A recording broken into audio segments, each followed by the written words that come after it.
France Inter. On passe à l'histoire du monde, Anthony Bélanger. Une exposition présentée aux Pays-Bas fait polémique en Égypte. Oui, elle s'appelle Kemet, l'Égypte dans le hip-hop, la jazz, le soul et le funk. Elle se tient depuis plusieurs semaines à Leiden, une ville célèbre pour ce musée égyptien et ses magnifiques collections.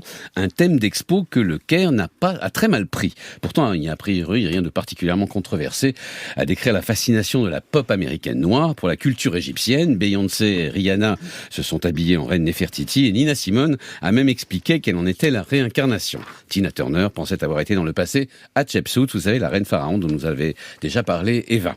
Et plus récemment, le chanteur Nas s'est substitué au visage de Toutankhamon sur le célèbre masque mortuaire en or fin. Et qu'est-ce qui a choqué les Égyptiens ?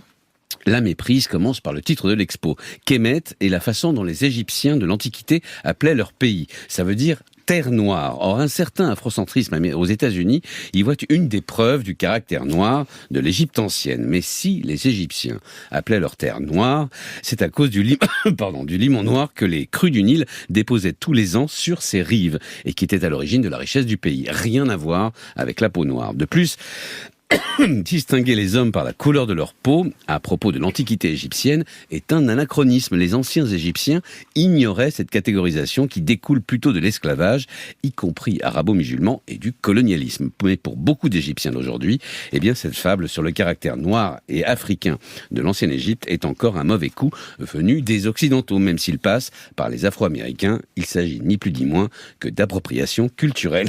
Allez, buvez un petit coup avant la fin de la chronique pour enlever ce chat.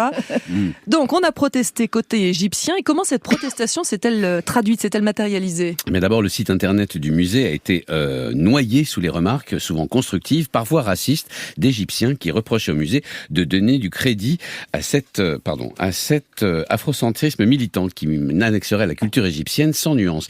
Il faut dire que cette polémique intervient après une autre sur un documentaire de Netflix montrant Cléopâtre en reine africaine. Et pourtant, l'Égypte, elle est africaine géographiquement ?